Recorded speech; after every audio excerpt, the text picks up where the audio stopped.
سيد الأنبياء. اللهم علمنا ما ينفعنا وانفعنا بما تعلمنا وزدنا بفضلك علما وتعليما إنك على كل شيء قدير. See if we can get see people.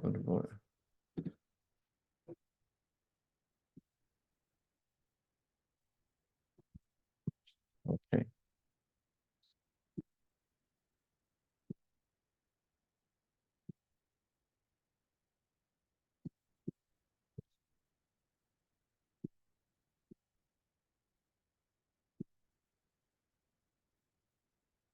Okay, so Bismillahir Rahmanir Rahim. Alhamdulillahi Rabbil Alameen. Wassalatu wassalamu ala Sayyidina al-Anbiya'i wal Mursaleen. Allahumma allimna ma yanfa'una وانفعنا بما تعلمنا وزدنا بفضلك علما وتعليما إنك على كل شيء قدير.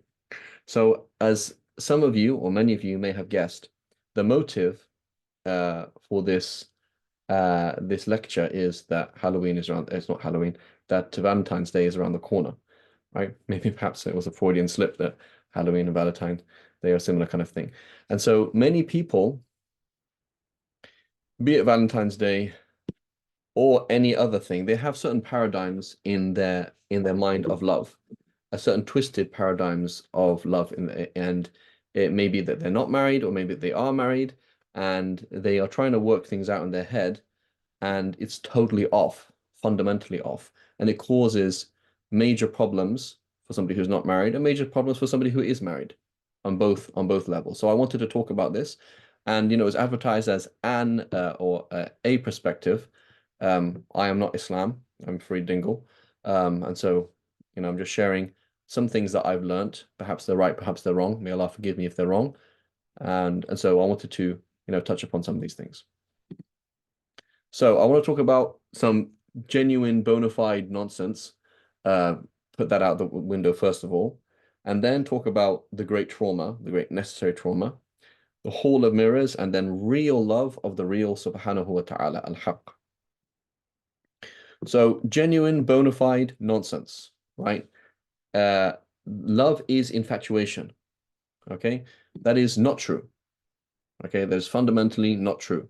So love at first sight is not wrong, but there's fundamental things that are off with it. Because genuinely, what you often find, let's say, often find with some people, is they're more in love with the idea of love than they are with that person.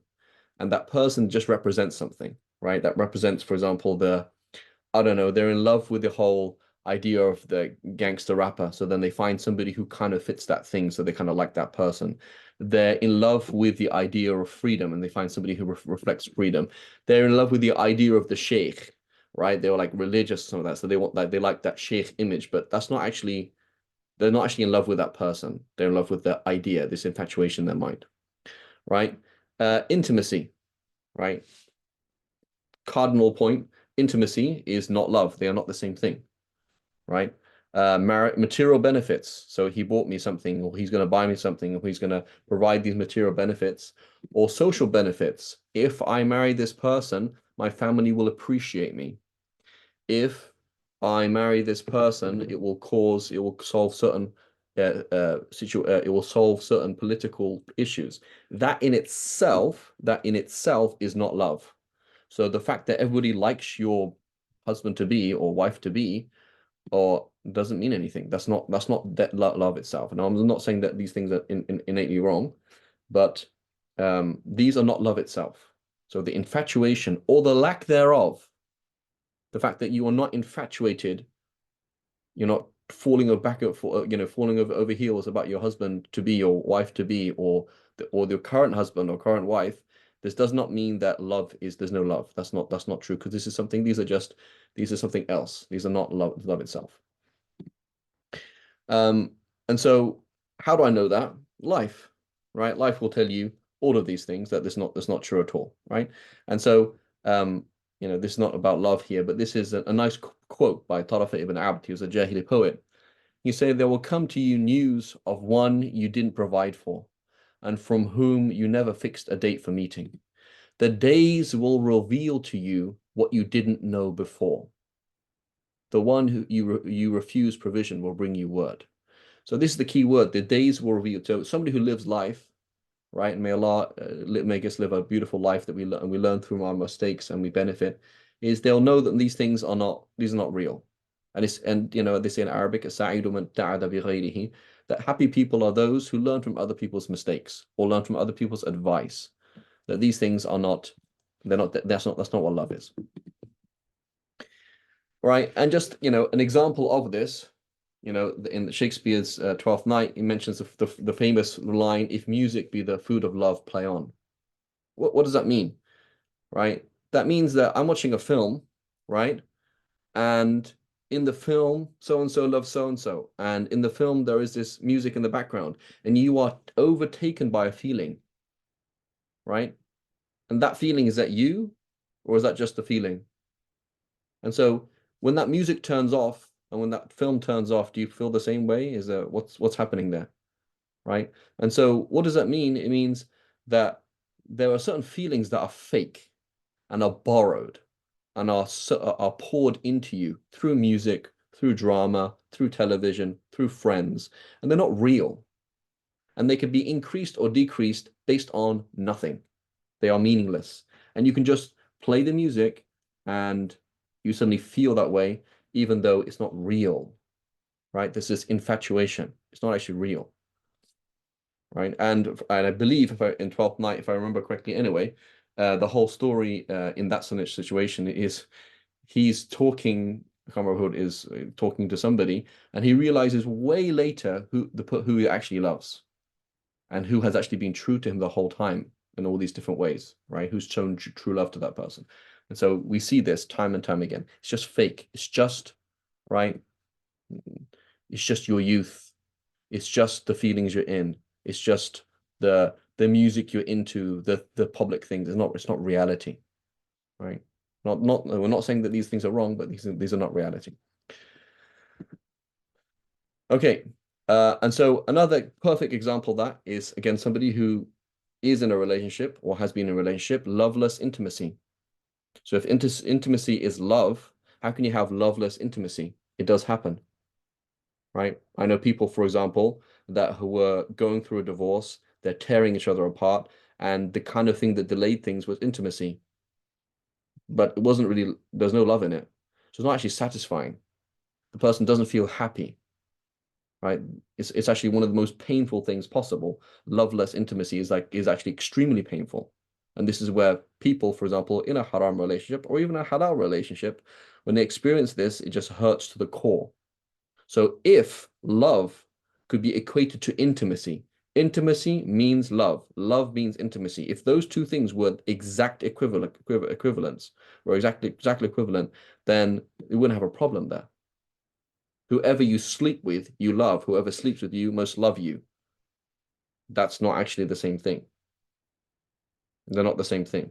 And so again, this is a major thing. I have to be attractive so that I can be loved, right? This is something that's shoved violently, right, into people from Barbie to Disney to everything. And in fact, unfortunately, even in you will find, you know, throughout basically any television, you find this throughout, is that the good people are always good looking and attractive.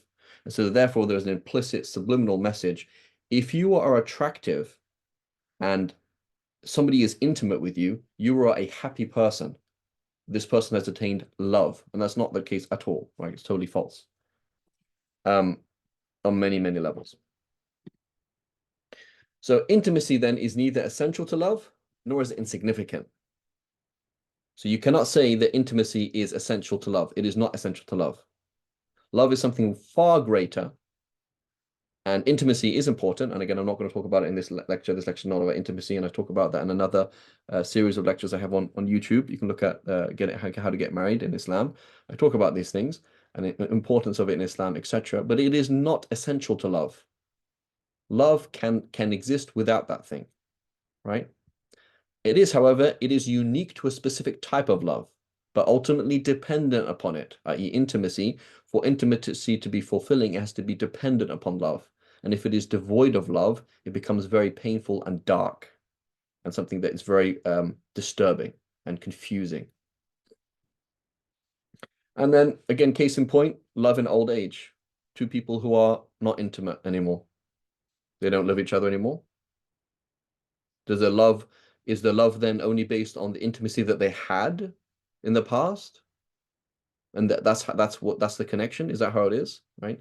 And there's a beautiful line of poetry by one of the famous crazy people of Jahili poetry, of early Islamic poetry. There's these three famous people who were madly in love and they wrote poetry, right? One of them is Kuthayr Azza. The other one is Jamil Buthayna, and the other one is what's his name here? Okay, his name now. Qais ibn Mulawih, right? So he was deeply in love with Layla, and he never, maybe he saw Layla, but he was never with Layla. She got married, etc. And so he says, so Layla's children grew up. She married some other guy, and she had children, and her grandchildren too. Yet the bonds of Layla remained around my hearts as they grew. So this is a very different kind of love. This is a love that has written all this poetry and is a real person. He's a historical person, right? He's not somebody who's made up. But yet he's talking about loving somebody who he was never with and who then married somebody else and he was never had a relationship with and loved her to bits, loved her to in his insanity at an old age. So again, what I'm trying to say is intimacy and love, they are not the same thing. They cannot equate them. Another total nonsense, and this is very important as well, is that love doesn't matter. Okay, and I've heard people say this, I've heard shuyukh say this actually, and I really don't agree with it at all. I do not think it reflects Islam at all. And I heard one sheikh, for example, quoting Sayyidina Umar, right? Quoting Sayyidina Umar, and it's a thing that you find on YouTube. People quoting Sayyidina Umar saying that a woman came to Sayyidina Umar and said, I don't love my husband, right? And then so allegedly he says to her, well, is every single household based on love, right? Maybe you can just kind of just live together, you can just function together without love, right? And so this is a very, very, very bad way of thinking. I do not agree with it at all. If Sayyidina Omar said it, perhaps he said it and perhaps he meant something else, but that is not true. And I'll mention the hadith here, why it's not true, is that the Prophet ﷺ said, verily Allah will say on the day of resurrection, where are those who love each other through my glory? Today I will shelter them in my shade on a day when there is no shade but mine. So if you say, for example, there's no infatuation, I don't even know the guy, how can I be in love with him? I've only been with her for this short amount of time, how can I possibly love her? I don't feel love at first sight, maybe. But if you have, as we'll discuss later on, this true, real love of Allah subhanahu wa ta'ala, and if you have a halal relationship with somebody, and even if they're not righteous, you can love them for the sake of Allah, and there can be love in that relationship, and there should be love in that relationship, and it is love that is based on Allah subhanahu wa ta'ala, and it's not simply, well, I just have to put up with him and he has to put up with me, and that's just how it is, right? That's not true. But there is genuinely love, but it may take time. It may come through different angles. It may take through this, but it's part and parcel of one's relationship with Allah subhanahu wa ta'ala and dependent and through one's relationship with Allah subhanahu wa ta'ala. But to come along and say, it's okay, you don't love him, it's okay, you don't love her, just get on with it, that's wrong. That you're actually putting a barrier to your relationship with Allah subhanahu wa ta'ala. Okay, so, and I wanted to, here's a quote from Charles Dickens, right? Charles Dickens, as a romanticist, he's very much kind of like against that whole idea. And it was a thing in Dickensian world, right? Where people get married, just because for pragmatic reasons. And so in his novel, Hard Times, there's this conversation between Louisa, who is a son of a total blockhead, somebody who just believes in money and facts and business, and he thinks that he can show love to his daughter by getting her married to somebody who's a total blockhead as well, and has no interest in her whatsoever, but just basically two businessmen marrying, right? And so Louisa, she puts this very frank question to her father. She says, "Father," said Louisa, "do you think I love Mr. Bounderby?" So Mr. Gradgrind, that's his name, was extremely discomforted by this unexpected question. "Well, my child," he returned, "I really cannot take upon myself to say." Father pursued Louisa in exactly the same voice as before. Do you ask me to love Mr. Bounderby? My dear Louisa, no, I ask nothing. Father, she still pursued. Does Mr. Bounderby ask me to love him? Really, my dear, said Mr. Gradgrind, it is difficult to answer your question. So this is this picture where this woman, okay, there is an age gap, which is another discussion, but this person, she has no interest in that person whatsoever, doesn't like him, doesn't care about him, he doesn't like her, and he's saying, she's asking the question, I'm willing to go ahead with this marriage as long as we can understand that he doesn't expect me to love him, you don't expect me to love him, and he doesn't expect to love me, and there is it's just a dead relationship, right? And there's things that happen in the novel that shouldn't happen, etc. And there's other points that perhaps Charles Dickens is making, but this is this picture, right, which is wrong, which is just wrong. You shouldn't be in the situation where it's just like, yeah, we're doing this because whatever. You're not appreciated. Not appreciated. It's not a meaningful relationship. Okay.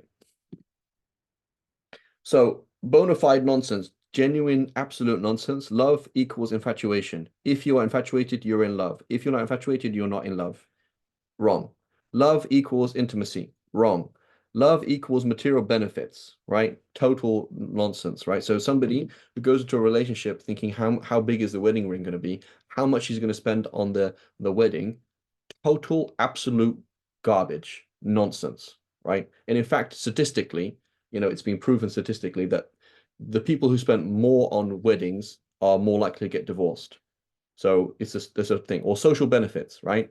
This person is liked by my family. This person is going to fit these things. This is not what we're talking about. Now, these things can indirectly become meaningful and indirectly become righteous. It's true. And we can talk about that another time. But these things are not reality. So marrying somebody because you're head over heels with them, because you want to be intimate with them, and thinking that is love, or thinking that intimacy is love, that money is love, that social benefits are love, none of these things are meaningful at all. Right? This person is barking up the wrong tree. And I'm going to quote somebody here. I don't know who it is. Is it Amir Khusro? Is it somebody else? I don't know who it is. But there's this famous quote in Farsi that says, you can pronounce that actually, Majazi one. Can you pronounce it? I don't have it. Okay, anyway, but something like that. Basically, I have my Farsi speaking wife here to help us with the Farsi. Inshallah, it's going to come in a second. But this is in Farsi, and so forgive my bad pronunciation. He says something to the effect of "Ishqi majazi be ishqi haqiqi bekarast." He says artificial love, majazi, and that's how I'm translating. It's fake. It's majaz, right? I was tempted to translate it as plastic or GMO love, right? Is pointless. There's no benefit in it. So you love this person because you're attracted to them. You love this person because of the money they have. You love this person because of the cool theme around them, right? There's something cool about them. They fit a certain paradigm in your head of coolness or what you're trying to achieve in life. But that's not actually you, and that's not actually them, right? This is pointless. You're getting nowhere. So we're going to come back to then what is real love right at the end of the final section. Okay, so now we're going to talk about the great necessary trauma. This is this little parentheses my wife, she added because it's actually very important. The great trauma, and it's actually the great necessary trauma. So Allah subhanahu wa ta'ala says in the Quran, I only created jinn kind and mankind that they might worship me. The sole reason for our existence is to worship Allah subhanahu wa ta'ala. Is to worship Allah subhanahu wa ta'ala. That is the point of the moment that we're in right now. Why are we here? To worship Allah subhanahu wa ta'ala. That's the why of the universe. And so now what's that got to do with love? Because worship is love and awe. And it's not just love and awe, right? You say, for example, you say, this person doesn't love football, he worships football, right? So there's love and there's adoration. And then adoration to the power of a million is worship. Obsession. Obsession, right? So this person is obsessive, right? So this person, what's your problem? Why do you put your head on the floor 5 times a day? Why do you do this? Why do you do that? Why are you so obsessed about this God of yours? So that's called love, right? And so if we don't know what love is, right, you don't have that number, then how can you times it by itself a gazillion times? If you don't have respect, right? That's why we teach our kids respect. You've got to respect your elders. Well, what's the point? Okay, you do this, do that. Why? Because if you can't have respect, you can't have awe. You can't have awe. You can't worship Allah. You can't actually enter into that relationship with Allah subhanahu wa ta'ala. You're just a punk. You're just like a weirdo that has no respect for anything, and you cannot receive that benefit. So love then, right? What is worship then? Is stratospheric love, right? Stratospheric, beyond the stratosphere. It's like totally on another planet, and an unsurmountable awe that this being is so great that nothing else can be compared to him, subhanahu wa ta'ala.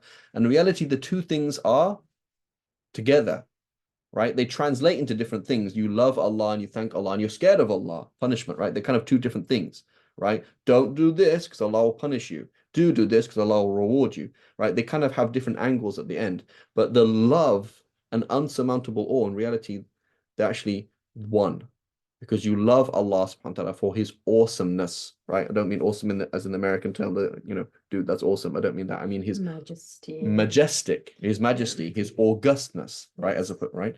And he's so totally amazing that you can't compare anything else, and there is no space for anything else for you to look at. So this is love. And so love is very important. If you don't have a clue about love, you don't have a clue about our worship. You can't do ibadah. It's not possible, right? As we'll see later on, you can't worship. The reason why you can't focus in prayer is lack of love or loving the wrong thing. That's exactly what's happening. We'll talk about that in a second. And Allah subhanahu wa ta'ala says, وَالَّذِينَ آمَنُوا أَشَدُّ حُبًّا لِلَّهِ. And those who have believed, love Allah even more, right? So hub is very, very important. Love of Allah subhanahu wa ta'ala is extremely important.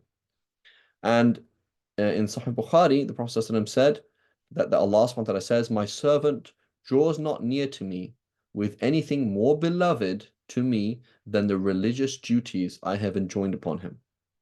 And my servant continues to draw near to me with supererogatory works, sunnahs, filling his life with either the fard or the sunnah, right? His whole life is an obsession. His whole life is an addiction until I love him.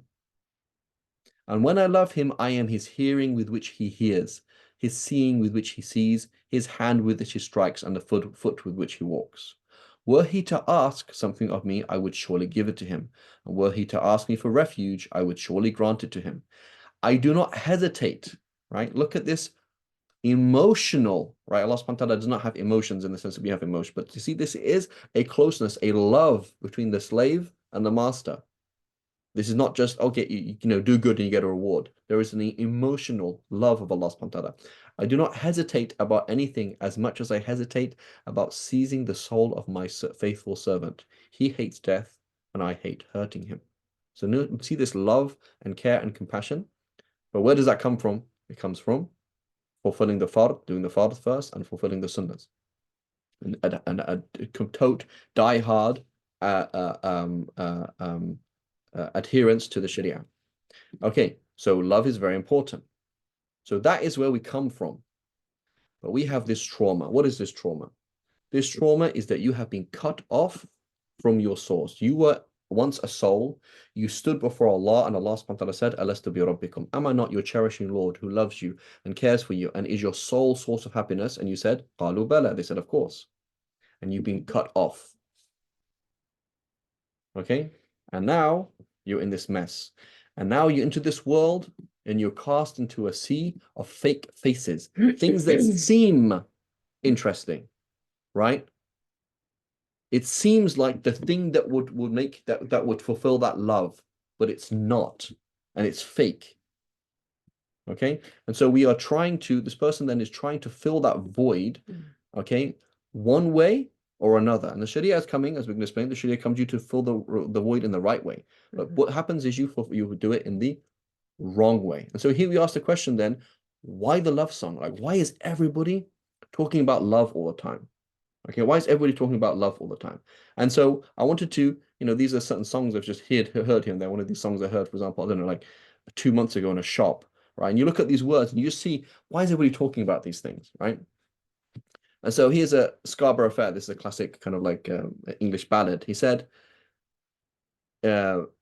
tell her to make me a cambric shirt, parsley, sage, rosemary, and thyme, without no seams nor needlework.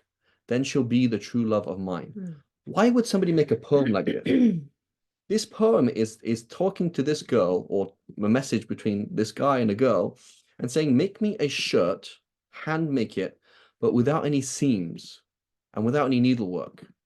And if she does this impossible task, this thing that nobody can do, then she'll be the true love of mine, right? And another verse mentions things like, take her to wash it in a well that has no water in it.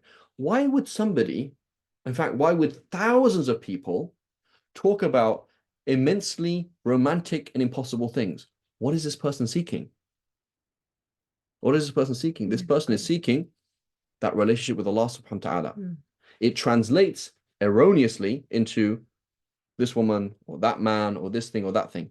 And so they're trying to express themselves, and it comes out in these thousands of poems and songs and everything for the last millennia, right? But this is what they want. They're trying to search for this thing. Go ahead. Can you say that that is because they have been taught it the wrong way? Correct. And so because they've been taught the wrong way, the natural fitrah has been covered. So they're just repeating what they have learned. Yeah. And so everyone's just repeating, but no one's actually going to the source. And they're solving the trauma in the wrong way, just like going to the bottle. Yes. Right? You have a pain, get drunk. That is not a productive way, right? But it's the same thing. Another example, okay? And so here's an example I thought was very, very interesting, right? This is very interesting. And it has certain things in it which really show this trauma, okay? So this is a song. It says, she's got a smile that seems to me, okay, her smile, to her looks, right? You like her because of her looks. Reminds me of childhood memories where everything was as fresh as the bright blue sky. Now and then when I see her face, she takes me away to that special place. And if I stare too long, I'd probably break down and cry. She's got eyes of the bluest skies, as if they were of rain. I'd hate to look into those eyes and see an ounce of pain. Her hair reminds me of a warm, safe place where as a child I'd hide and pray for the thunder and the rain to quietly pass me by. So what's interesting about this thing, these words, is he's not just saying she's beautiful. That's not the point. If you look in both of these things, number one, why is it called sweet child of mine? What is it? This is your daughter? So no, he's talking about his girlfriend. Okay, so why are you referring to her as a child? And why do you keep using this language? Why do you keep, sorry, 1 second. Why do you keep using this language about comfort? Right? It's like, I want to hide in this person. They comfort me. He's talking about, it seems very as if he had a traumatic childhood, and this woman solves certain trauma, right? It takes me back to something that I knew, and it comforts me, or it solves a problem that I had as a child, right? So this is actually the same thing. Now, again, just notabene, right? Side point, music is haram. Just because I'm quoting Guns N' Roses doesn't mean you can go listen to Guns N' Roses. Music is haram according to 4 schools of fiqh, and I'm not talking about music just because it's coming from music, right? Right. The phrase, the phrase that goes, I'm not sure if it's a hadith or not, that is al-hikmah dalat al-mu'min, is that wisdom is the lost property of the believer, right? So you will hear a phrase in Chinese that totally summarizes what you're trying to say. You're going to hear a song that says somebody says something. You're going to hear some, I don't know, Aristotle saying something or whatever it is. And you're going to be like, yeah, that's a really good point, right? So I'm not trying to use kuffar or people who do haram things as a proof of anything, but it just demonstrates a point, and I'm not in any ways promoting people listening to music, right? So let's think about Freud, right? Freud, he would come to that song and say, look, it's all about his childhood, right? And he would come along to anybody's life and explain it in this really weird way that anybody who studied Freud will be like, yeah, it's all about childhood trauma in this really weird way, and that's why this person's doing this, and that's why this person's doing that. But to some extent, he's true in that there is a deep trauma, but he didn't go far enough, right? Freud didn't go far enough, right? So as the phrase goes, nice try, but no cigar, right? There, it is true. So you are looking for something. You are looking for something, but that's not the person. That's not this is not this person or this relationship or this character that you found. That is not the thing that you're looking for, right? And so my wife's going to read now from the Farsi, and so Jalaluddin Rumi in the Masnavi summarizes this whole thing, and you can do the Farsi in English, right? Yes. Okay. So this is only Carl, my wife, she's reading now. Okay, so this is from the opening lines of Jalaluddin Rumi's Masnavi, which is it's a large book of poetry, and many people have tried to translate it over the years, last 200 years, I guess. And I will read one of those translations, inshallah. So he says, بشنو این نی چون شکایت می کند از جدایی ها حکایت می کند. He says, listen to the song of the reed, how it wails with the pain of separation. کز نیستان تا مرا ببریدند در نفیرم مرد و زن نالیدند. Ever since I was taken from my reed bed, from my source, my woeful song has caused men and women to weep. That longing. سینه خواهم شرح از فراق تا بگویم شرح درد اشتیاق. I seek out those whose hearts are torn by separation, those who are broken-hearted, for only they understand the pain of this longing. هر کسی کو دور ماند از اصل خویش باز جوید روزگار وصل خویش. Whoever is taken away from his homeland, from his source, yearns for the day he will return. So, note, key point, people, when they think Rumi, they're like, oh yeah, Sufi, music, dancing, that kind of stuff. Jalaluddin Rumi was a Hanafi Mufti, right? He was a Hanafi Mufti. It wasn't some person who doesn't follow the Sharia or does haram things, right? Many people, they misunderstand poetry and they kind of put it in this note or that note, right? And so what somebody does with somebody's ideas or things that come after somebody are not necessarily that person at all, right? So he did not promote Sufi music. He wasn't into these things, and he followed the Sharia like all righteous people, right? And so what is this, the reed flute, right? So this is a reed, right? This is a thing that grows out of the water. In order for it to turn into a flute and for you to play a sad song on it, it has to come out of the river. So it's the sad song cannot happen without separation, right? So its pain and separation are necessary parts of its yearning, right? So that means we're in this situation. Allah subhanahu wa ta'ala put us in this quote unquote mess where you're trying to find something to fill the void and you end up filling it with the wrong thing here and there, and you get into all sorts of problems, right? And you're longing for something that you can't quite find for a very particular reason, because if you don't have that pain and separation, you cannot have the yearning to get there, right? So can you say that the beauty of the flute that comes cannot be unless it goes through the process of trauma? Therefore, trauma is necessary for that beauty. Right. So it's a necessary, correct. You can say that, yeah. Right. So again, we're not talking about playing a flute. It's not what it's about, right? It's a poem, right? So the sad song it plays, the yearning, can only come from once it is distant from Allah subhanahu wa ta'ala. So it's part of that journey. Allah subhanahu wa ta'ala put you in that situation. There's many hadith where the Prophet talks about this situation. So now you've entered the world and you're in this mess. Where on earth is my Lord? Where on earth is this thing that will fill that void? And you're in the hall of mirrors, right? There's a hall of mirrors. Everything's reflecting everything. So you don't know what you're looking at. You see yourself, but that's not yourself. That's your reflection. You see something else, but it's not in that place, right?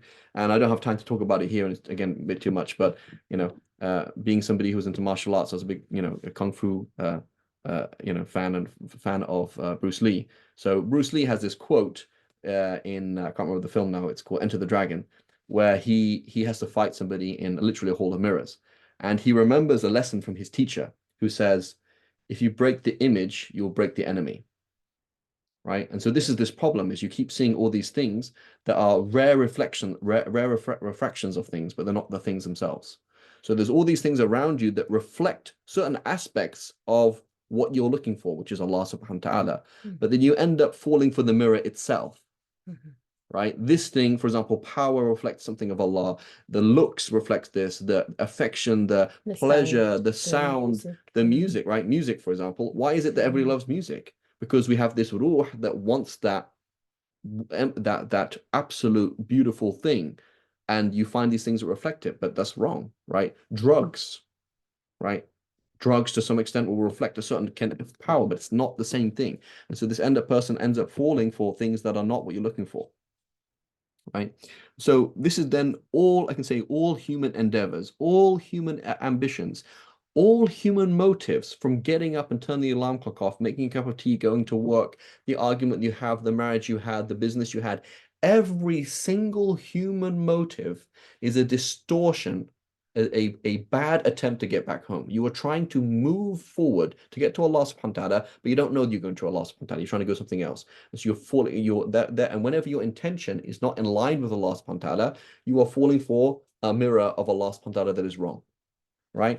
Good or bad attempts to fill the void. That's what you're trying to do. The good attempt, pray, make dhikr, right? You're angry, say Alhamdulillah Rabbil Alamin, turn back to Allah, right? Or bad attempts, yeah, beat somebody up, take out a haram loan, drink alcohol, get into a haram relationship, say a bad word, right?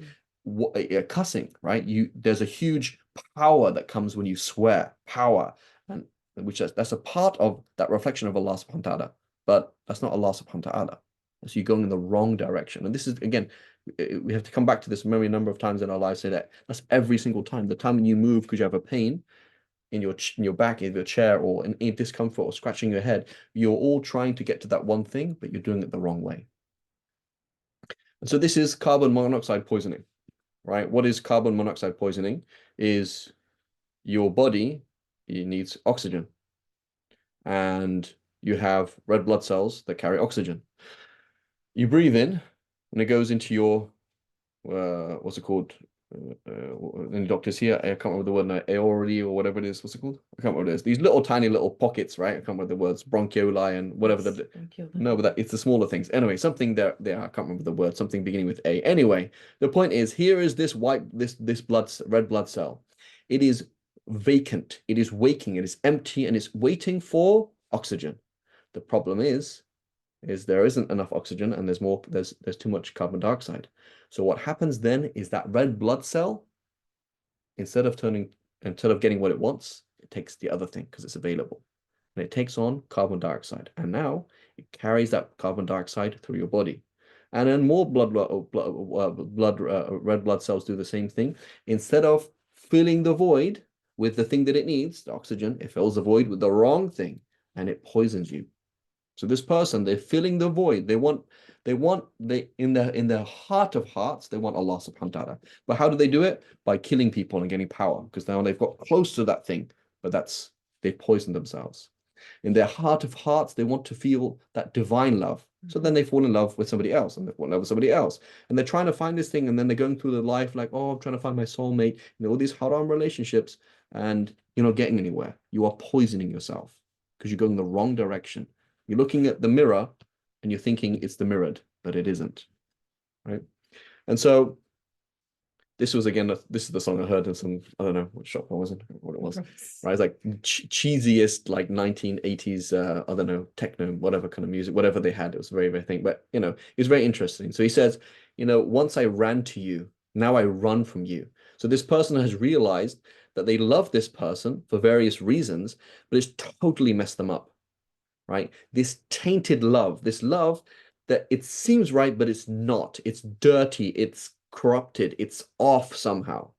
This tainted love you've given me, I give you all a boy could give, take my tears, and that's not nearly all. So this is the dunya, right? This is the dunya that you worship the dunya instead of worshiping Allah. It's the same thing, right? The dunya meaning the opposite sex, the dunya meaning power, the other meaning money, the other thing. It's the same thing. You give your soul to it, and that's not nearly all. You give it more than that, and it gives you nothing. It's a trick. Another thing of the dunya is following emotions, always Mhm. wanting highs, like always wanting to be happy. Okay, so I was happy in the beginning of this marriage. Okay, you know what? That feeling's not there anymore. I don't Mhm. feel connected. So therefore, goodbye. Mhm. Let's go to the next Yeah. one. I want that feeling again. I want that feeling constantly. Listen to the music over and over and over again. Yeah. We don't worship Yeah. feelings. So even with specifically music, I remember having that conversation with my teachers, and I said, should I like nasheed? Let's say halal music, right? Should I like nasheed because of the song? And he just walked away from me. He said, no, like focus on the meaning, Mm. right? Because there's the real music behind the Mhm, meaning that doesn't mhm, turn off, right? mhm, And so again, and part of what is this thing, and then part and parcel of this is then this person is watching TV, right? This, how long is a love film? Is a love film 20 years long? Do you sit there and mhm. watch a love film for 20 years, for 40 years, for 80 years? No, it's 2 hours maximum. So in 2 hours, all the drama happened and it all worked out. And so therefore you don't have the patience, right? So that's something else there. But anyway, this is the tainted love, right? So the hall of mirrors, food is what I want. Fun is what I want. Pleasures I want. Relationships. I need people around me. I don't need people around me. Knowledge, right? Power, wealth, revenge, anger. Every single, you can list a 50,000 gazillion motives. All of these things are this person trying to latch onto Allah subhanahu wa ta'ala, going the wrong direction, not listening to the Sharia, not listening to the guidance of the Prophet ﷺ, and then they try and find something in the wrong thing, and then they're like, oh, why does it not work out? Why does it not work out? Why does it not work out? And then what happens is, as the Prophet ﷺ said in the hadith, he says, you're loving a thing blinds you and deafens you. So this person is power, they're blind to everything else, right? They're in love with this person, even though it's haram, even this, they just can't even listen to you. All they're into is music. They're just non-stop music. They can't listen to anything else. All they're interested in power, all they're interested into is this, and they become blind, right? It's literally like a drug, right? These are all they're all drugs. There isn't that much difference between drugs and the dunya. It's pretty similar kind of thing. It's an addiction. You get addicted to things and it blinds you from other things, and you live an unhealthy life, right? And so loving other than Allah makes you myopic. You can't see things. You can't see the big picture. Someone talks to you about Allah and the existence and life and death. You're like, what are you talking about? That's not even relevant, right? You can't see the woods through the trees anymore, right? You become blind to everything and you just can't see what's going on. So it's not productive to a healthy existence. Now, this is very important. This is a psychological and spiritual blindness, not an actual blindness. It is not, well, Allah created me, I can't see Allah, so therefore that's why I don't see those things, right? It is actually willing heedlessness, right? We actively choose not to, quote, worship Allah as though you see him, right? So the Prophet said, what is ihsan is that you worship Allah as though you see him. We actually actively choose to do that. It's not a passive thing, right? We are actively choosing that. We are intentionally seeing the mirror and not the mirrored. That's an intentional thing, right? We are too much in love with other than him, power, the opposite sex, the relationships, this to bear seeing him, right? And this might sound a bit strange. You're like, what do you mean? I'm trying to see Allah, but I don't. But it's actually something active, right? It's actually an active process. You actively turn off a switch and actively turn on a switch. It's actually right. It's a process. So what is Islam then? Islam is to see through the mirror to the mirrored, right? That you don't see the mirror anymore. Nobody actually sees mirrors, do they? If it's a clean mirror, you're not going to even see the mirror. But if you're really weird, you'll zoom in more and more and more, and eventually see the mirror and see the glass and see the paint at the back, and you don't see what's reflected anymore, and you don't see the big picture. You don't see the meaning of what's written. You just see the letters. In Islam is what to transfer all motives into one motive, all love into one thing, right? And this is what the Prophet ﷺ told Ibn Abbas when he was a wee kid, a wee lad, as they say in Scottish, right? He's a little boy. He's like 10 years old, 11 years old, right? This is stuff that is big things, but things can be done by young people. He says, look out for Allah and he will look out for you. Look out for Allah and he will find him in front of you, right? It will be like you're with Allah subhanahu wa ta'ala, right? And so in Islam, don't love others through your love of Allah subhanahu wa ta'ala. So therefore, it has to be in a halal way and it's going to come with that relationship. I'm kind of running out of time. Inshallah, we'll finish, inshallah. So let's continue now. So now here's a backtracking in that quote. It says, Ishqi majazi bay ishqi haqiqi bekarast, right? That artificial love, that you love power, somebody else, an individual, without real love of Allah subhanahu wa ta'ala. Allah loves you and you love Allah. It's pointless. But real love without, sorry, the typo here, without artificial love is quite hard to grasp, right? It says something like Magar, ishqi majazi bay ishqi haqiqi, ishqi haqiqi bay ishqi majazi dushwarast. It's hard, it's difficult, right? It's actually quite difficult to get there, right? So this is, and so there's an interesting thing. If you study Jahili poetry, pre-Islamic poetry, every single poem, like 95% of the time, begins with love. It's like that is the theme.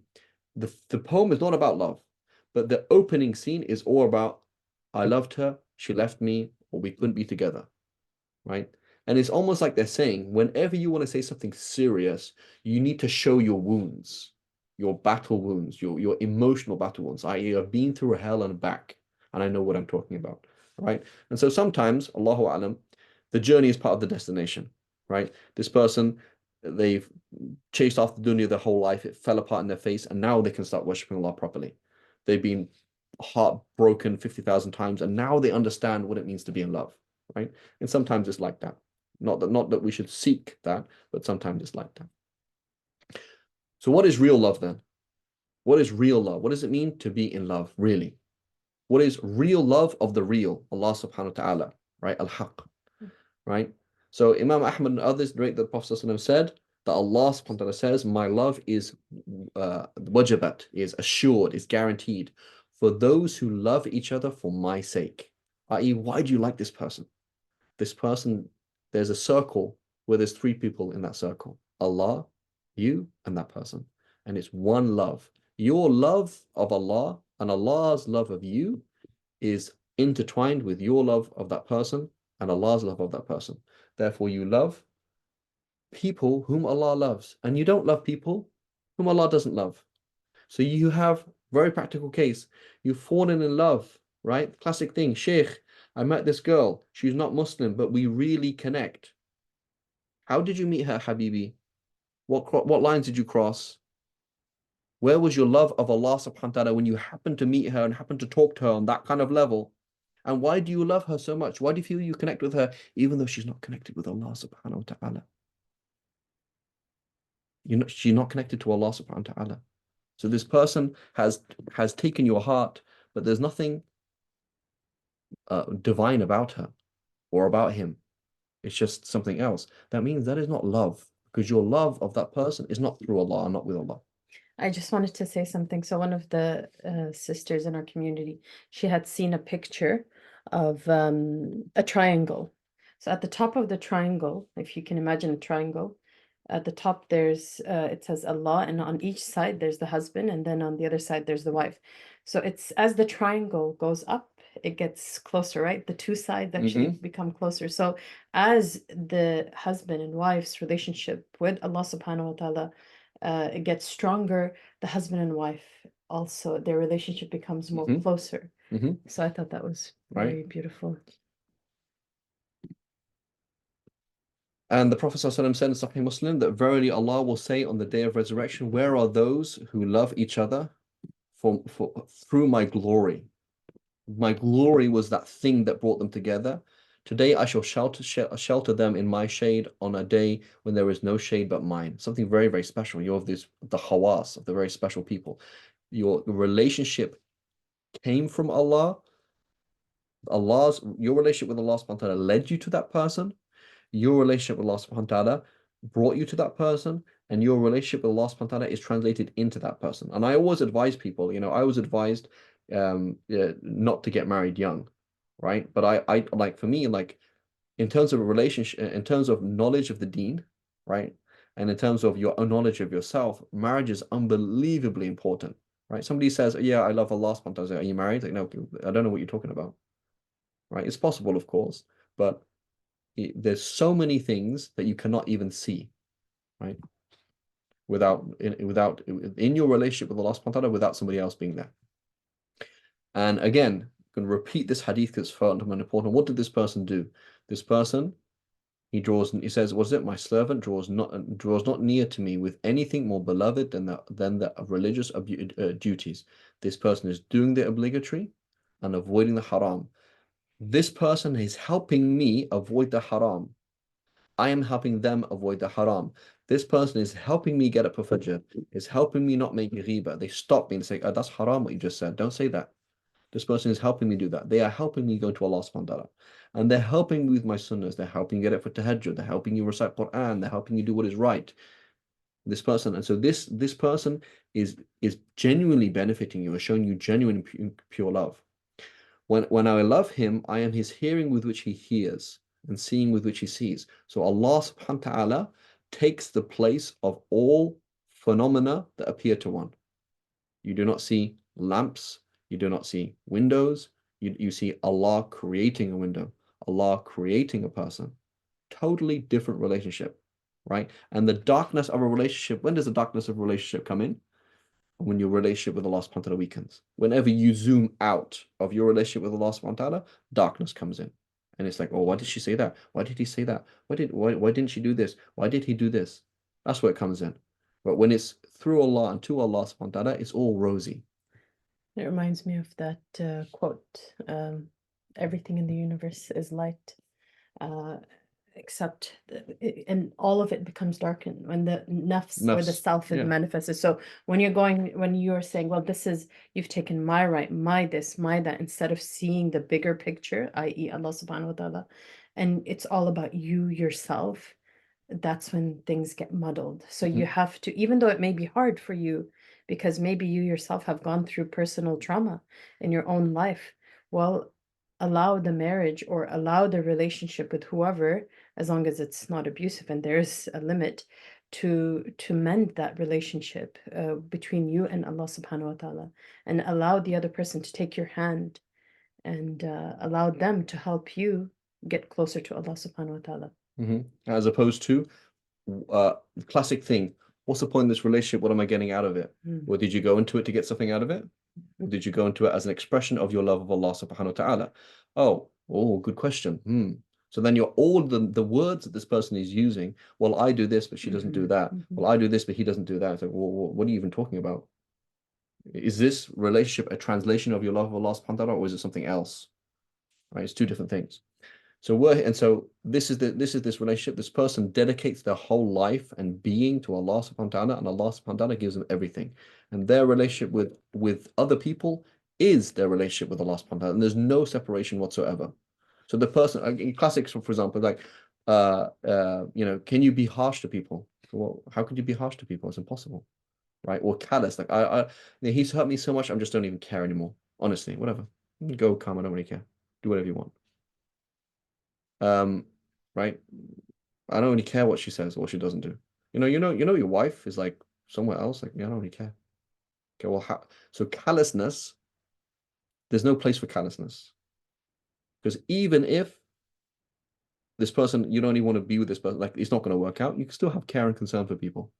Like you can't be callous. There's no place for callousness. So people think, oh yeah, zuhud, non-attachment to the world, means callous, right? Like you should only care about Allah, i.e., not that person. Wrong. Your connection with Allah subhanahu wa ta'ala is through that person. There's no way out. Okay. And then there's an Arab proverb is وَكُلٌّ يَدَّعِي وَصْلًا بِلَيْلَى وَلَكِنَّ لَيْلَى لَا تُقِرَّ بِذَاكَ. Right? Everyone claims that they're dating Layla, right? Layla being the archetypal girlfriend, the archetypal lover, right? But Layla has a different story version of the story, meaning everybody says, yeah, I love Allah. I ask any Muslim, do you love Allah? I say, of course I love Allah. Okay, what do you love more than Allah? I say, I don't love anything more than Allah. Okay, then why did you abandon a single sunnah? Why did you turn away from Allah subhanahu wa ta'ala? Why did you focus on anything other than Allah subhanahu wa ta'ala for any moment? The answer is you actively turned away. Right? You actively turned away from Allah subhanahu wa ta'ala. Turning away from Allah is not passive. Forgetting Allah is not passive. Forgetting Allah is intentional. Is that love of other than Allah has taken over love of. So in reality, on your iman, there's no shirk. Like la ilaha illallah Muhammad Rasulullah, but on your heart, there's shirk, meaning suddenly there's something that's more important than Allah. That's why you're focusing on, that's why you're looking at the person. Okay? So everybody wants to talk that they love Allah, but it's money, talk is cheap, right? You love Allah, it comes out and what their person does. How is this person? You want to say you love Allah? Show that your life is between two things. I'm either doing the fard or the sunnah, and I have nothing else in my life. There is nothing in my life that is meaningless, pointless. Everything in my life is a perfect expression of my love and concern for Allah subhanahu wa ta'ala. And the Prophet said in Sunnah Abu Dawud, whoever loves for the sake of Allah and hates for the sake of Allah, gives for the sake of Allah, and withholds for the sake of Allah, has perfected his faith.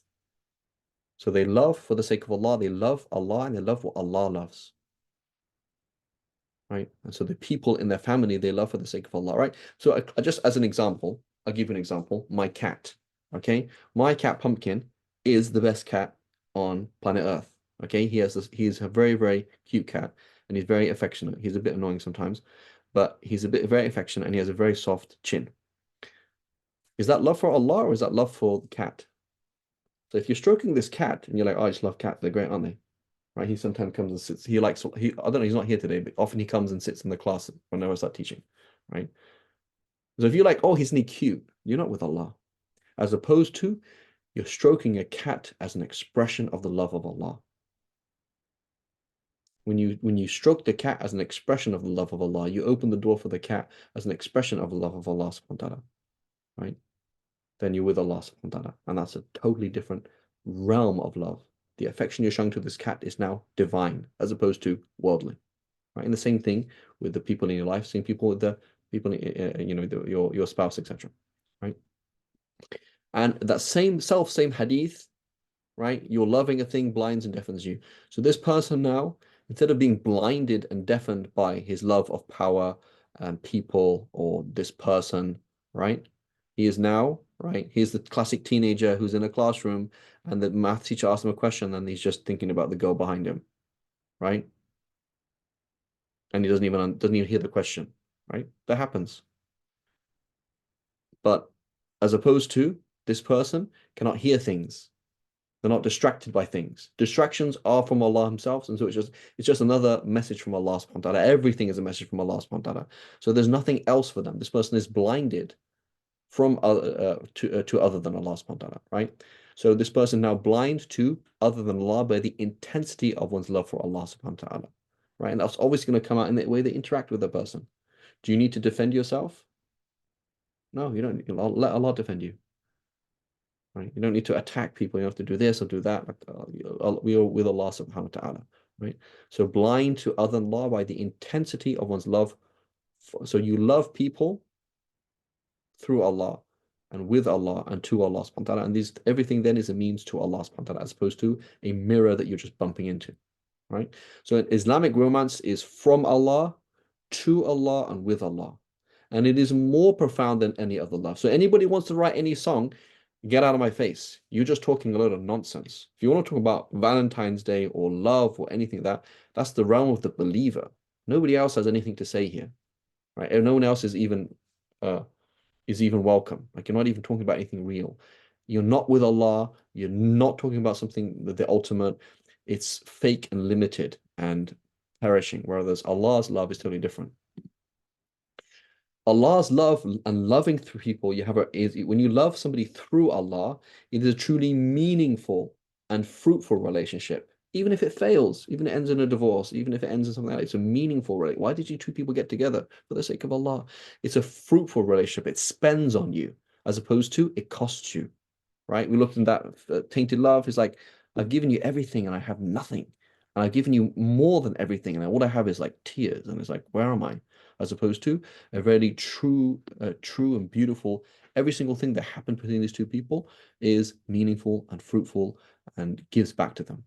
And your love for that person, right? You say, I love you from the day I first met you. Okay, well, actually, if you have love for Allah subhanahu wa ta'ala, I loved you from the day before I met you, because it's pre-eternal, right? So Allah subhanahu wa ta'ala, He mentions this. Allah subhanahu wa ta'ala mentioned Hadith Qudsi. And then I think it was Sayyidina Musa, or I believe Sayyidina Musa asking Allah subhanahu wa ta'ala about people in paradise, the people on a higher level. He says, those are they after whom I myself sought. I was looking for these people. أولئك الذين أردت. I wanted them myself, and whose nobility I myself planted and patted over the soil. This is how Allah subhanahu wa ta'ala treats these people.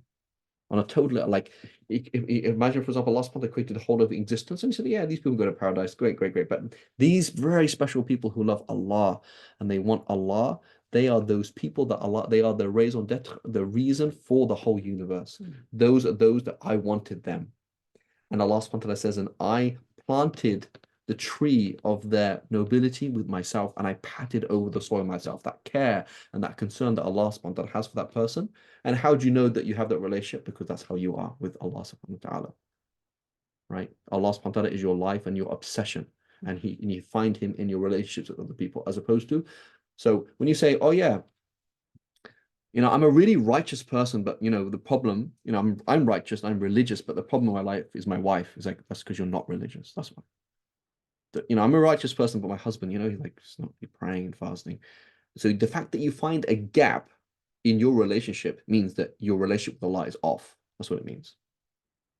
Right? That's like saying, for example, I'm really, really healthy and fit, but my biceps are like, that they need to be changed. So, well, that means you need to change, right? That's your body. That's not something else, right? So it is your world, your perception of things. You need to change that, and you need to fix those huge problems in your relationship with Allah subhanahu wa ta'ala that spill onto these other things. Right? And here's Al-Himsi, it's a poet. He said, I loved her, capital H, meaning my connection with Allah subhanahu wa ta'ala, before she appeared to me. My heart called. So what my point here was not just how amazing it is, but when did Allah want you? So you have a relationship with somebody and you love them for the sake of Allah, and they love you for the sake of Allah, and you're caught in this love of Allah subhanahu wa ta'ala. When did that first happen? Oh, I loved her from the first time I ever saw her. No, you loved her before you ever saw her. Before she ever was. Before he ever was. It's part of a pre-eternal love. Right? And I was trying to find this quote, I couldn't find it today, about Rabi al-Adawiyya meeting the Nur al-Misri and saying something like, your name is the Nur al-Misri. She's like, how do you know my name? So, oh yeah, I know you from I know from in the time of the arwah, when there were souls, and we used to do tawaf together around the Bayt al-Ma'mur, right? So this is a truly like deep, fundamental relationship that is way more profound. And then again, my point is, anybody wants to talk about love, get out of here. Not interested, right? Romeo and Juliet. It's like, what are you even talking about when this is a love that was there before you even existed, right? So this poet, he says, she loved me before I ever existed, i.e., right, that Allah subhanahu wa ta'ala, he's not saying that Allah is a she, he's just talking about, he's using the metaphor of a beloved, right? And he's using that kind of thing about how, it's not trying to say that Allah is a she. That connection with Allah subhanahu wa ta'ala is almost personified as a woman, if that makes sense. He just says, she loved me before I ever existed. So this connection that I'm finding with Allah subhanahu wa ta'ala, it tells me that if I die on this iman and I die on this thing, that means Allah loved me before I ever existed. And He destined me to be a believer and to love Him and to dedicate my whole being to Him before I ever had a being. And then those people who are part of that love I have for Allah subhanahu wa ta'ala, that relationship is from Alastu bi Rabbikum, right? It's from that period, the time before time. Which right? is in the Quran. Right? Alastu bi Rabbikum qalu bala, when Allah subhanahu wa ta'ala says, am I not your cherishing Lord? And they said, of course, right? So she loved me before I ever existed. Oh, you who have been slain by love, try to understand what I'm saying. Right? So here's the pun here. Like, the only reason you don't understand what I'm saying is because you're not slain by love. But if you understood this, you'd understand what I'm saying. Right? So again, here he's not trying to say this person, Allah is a woman or anything like that. He's not trying to say that at all. But this is much more profound, much more meaningful. It never ends, it never begins, it's pre-eternal, and it leads to something as opposed to leading to a dead end. So we're going to conclude, right? Now, does that happen necessarily overnight? No. Your relationship with Allah subhanahu wa ta'ala does not happen overnight, and your relationship with other people does not happen overnight. And as Shakespeare mentions in Midsummer Night's Dream, the course of true love never did run smooth. That river That's the nature of it. That's what makes it true love, right? It has to be rough in order to have ups and downs in order to be true. And we're going to conclude with the quote from Jalaluddin Rumi in his Diwan Shamsi. Okay, so this is from his other compendium of poems. So he says, ای عاشقان هنگام کوچ است از جهان. O lovers, time is moving on from the universe, i.e. time is passing. در گوش جانم می رسد طبل رحیل از آسمان. From the heavens and in the ear of my soul reaches the drums of departure. نکساربان برخاسته قطارهای آراسته. The caravan leader has prepared everything in perfect rows. از ما حلال خواسته چی خفته اید ای کاروان. Has asked us for that which he has asked. Why then are you in deep slumber, O traveler? این بانگها از پیش و پس بانگ رحیل است و جرس. These sounds of moving to and fro are of departure and the caller. هر لحظه نفس و نفس سر می کند در لامکان. In every moment, your body and soul appear in the place of no place. ای دل سوی دلدار شو, ای یار سوی یار شو. O heart, be with the beloved. O friend, be with the friend. ای پاسبان بیدار شو, خفته نشاید پاسبان. O caravan chief, wake up, for you were not made to slumber. Inshallah, we'll stop there. If anybody has any questions, this is being recorded, so just type them, it's probably easier. So again, as I mentioned, I have a class on YouTube. You can look it up. I think it's like how to get married or something like that in Islam, and I talk about lots of things to do with relationship in the Islamic paradigm. So I'm not talking about marriage per se. The point of this class was talking about love itself.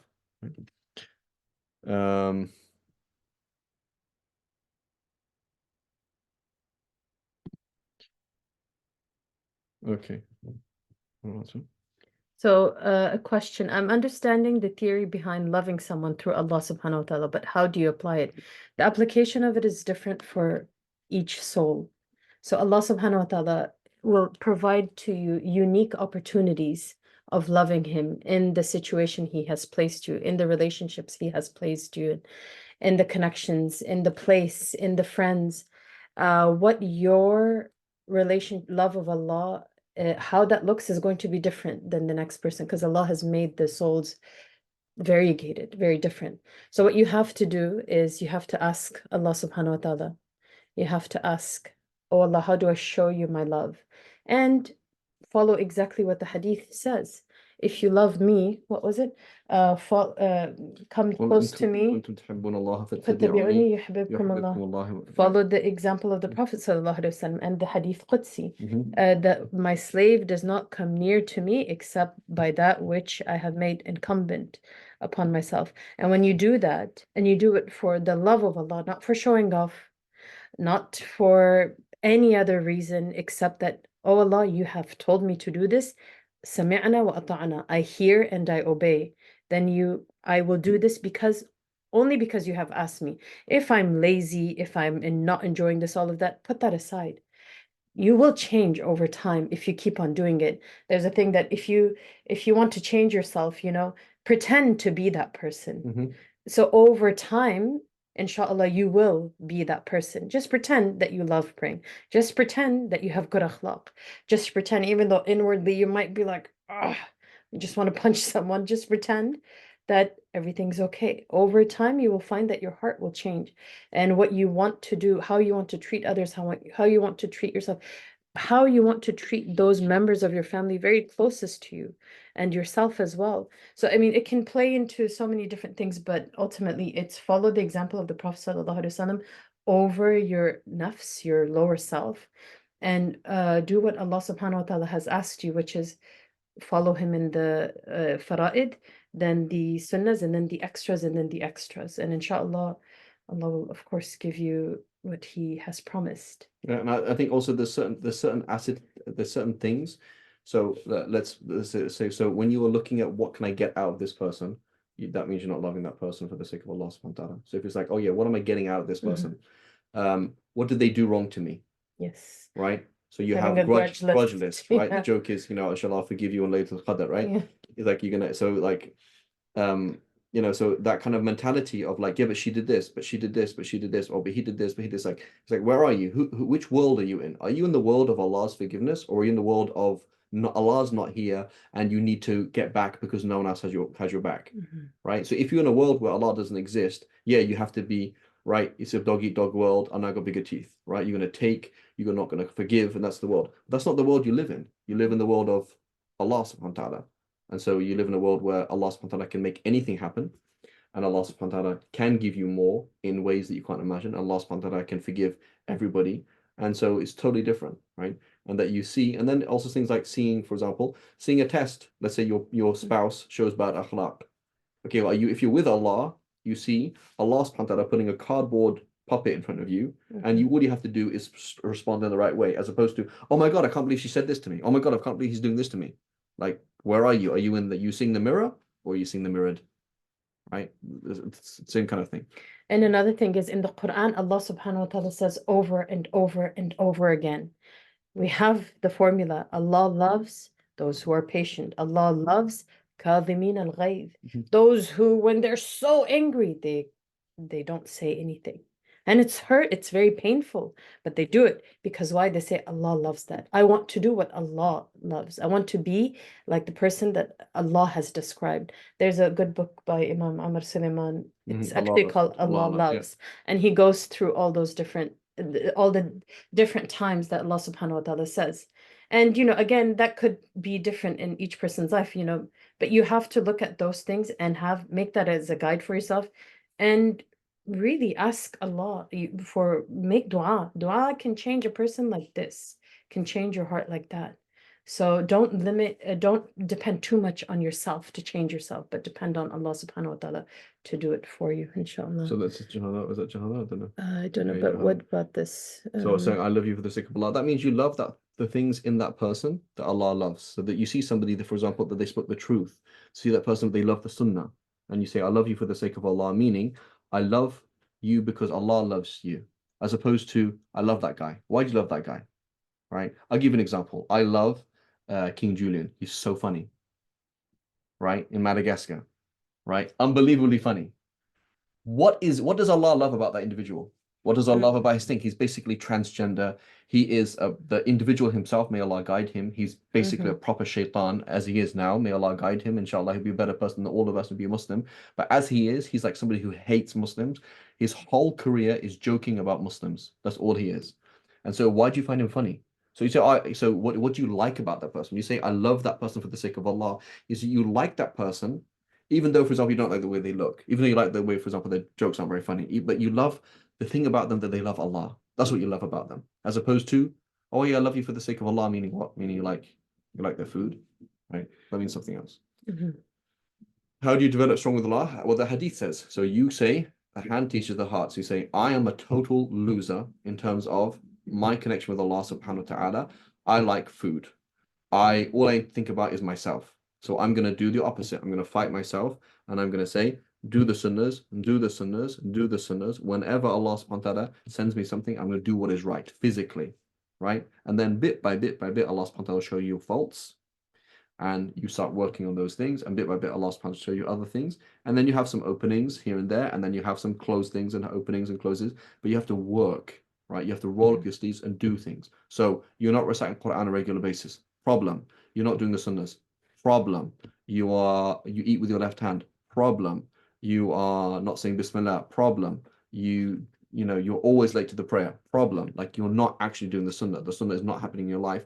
Then again, as we mentioned, everybody's saying, oh, I love Allah, I love Allah, I love Allah. But you don't actually love Allah, because when the choice is between you and somebody else, it's you, right?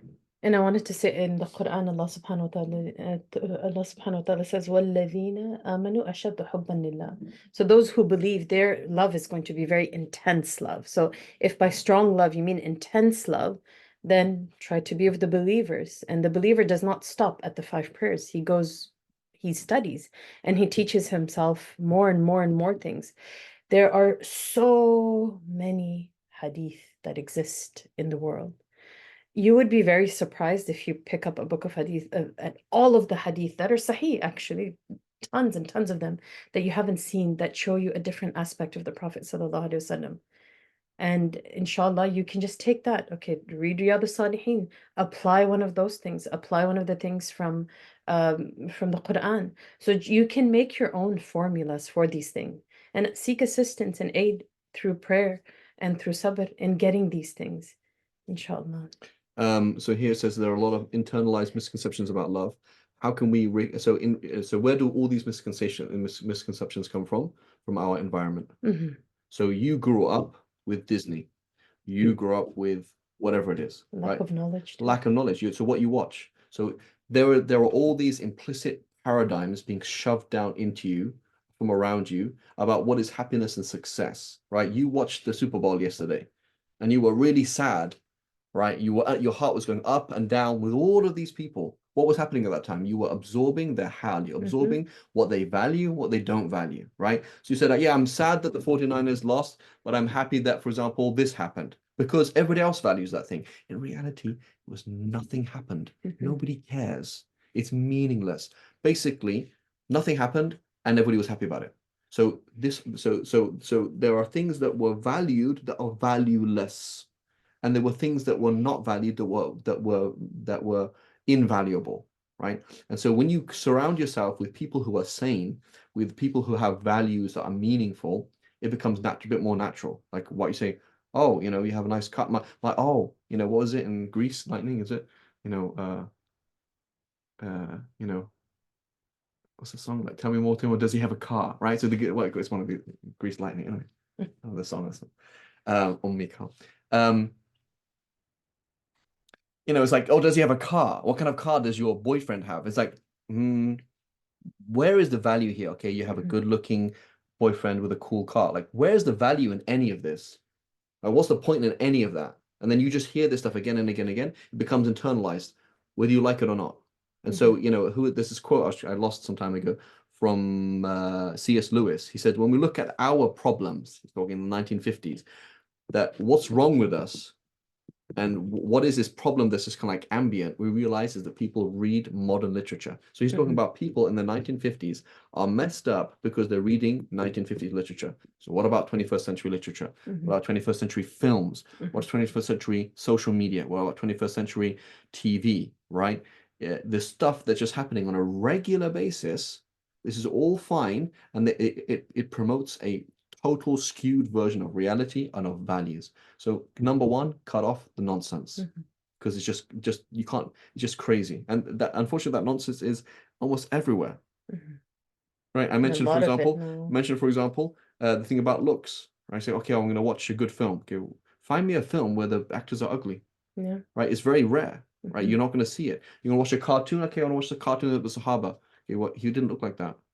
Like she didn't look like that. Oh, the Sahabiya, she has to look like this. It's like, no, she doesn't have to look like that. You're actually changing the concept, right?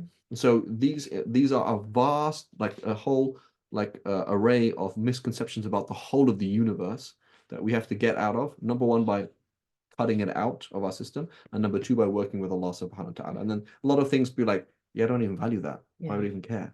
Yeah, so that's what I was going to say, that you can do it one way. Okay, cut these things out. Do that, and as well as build your iman. So turn inwardly, have introspection. Do the things that Allah has told you to.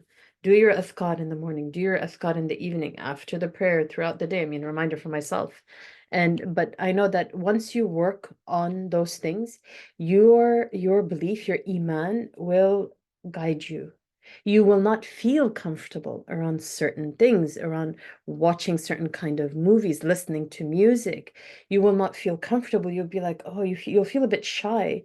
There will be like this modesty, and follow that intuition, because He has now given you your iman should, as a Muslim, increase. It's going to go up and down, but it increases over time, and it should, inshallah. And we pray that Allah gives all of us that. But as it does, your intuition, the light of your iman will become stronger, and you will be attracted to things that are natural to your fitra.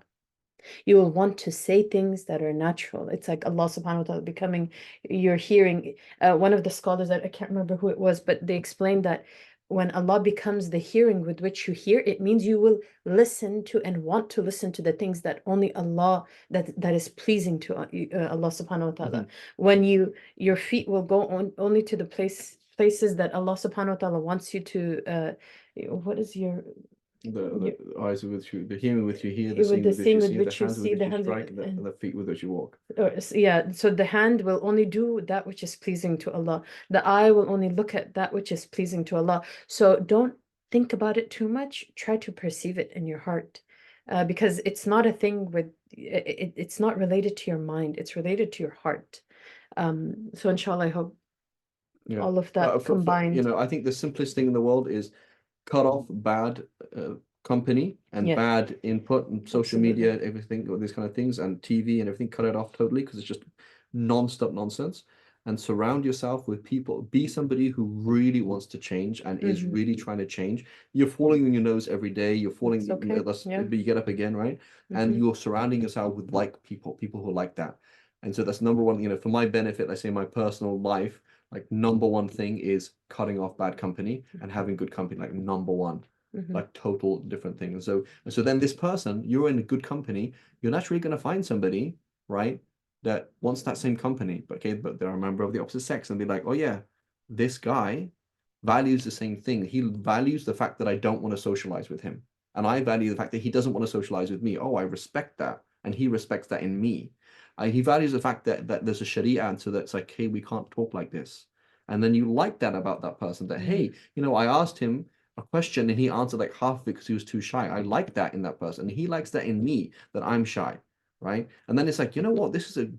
And this person's doing the same kind of thing that I'm doing. And they're on the same journey. And it's like, yeah, I want to be with this person. As opposed to, oh, he's good looking, she's good looking. Yeah, whatever he's got, whatever it is, or degrees or job things, whatever it is. And another thing is, so cutting bad company could be very, very difficult in the beginning, because you might look around and be like, oh my God, actually, everyone that I'm around, they're not, or not everyone, majority of the people, they're actually bad company. So what do?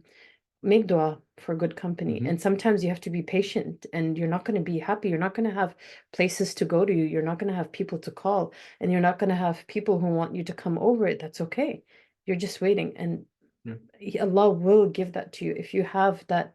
If you want to love Allah and you're trying to pave that way, do you think He will not love you back? Do you think He will not do you think He will not hold your hand and take you out of that situation and grant you your friends, the friends that you've longed for? Of course He will. And you just have to have that sincerity, that ikhlas, that we ask Allah to give to all of us, inshallah. inshallah. We'll stop there, inshallah ta'ala. Yes. Subhanallah wa bihamdik. أشهد أن لا إله إلا أنت وأستغفرك وأتوب إليك. جزاكم الله خير. السلام عليكم ورحمة الله وبركاته.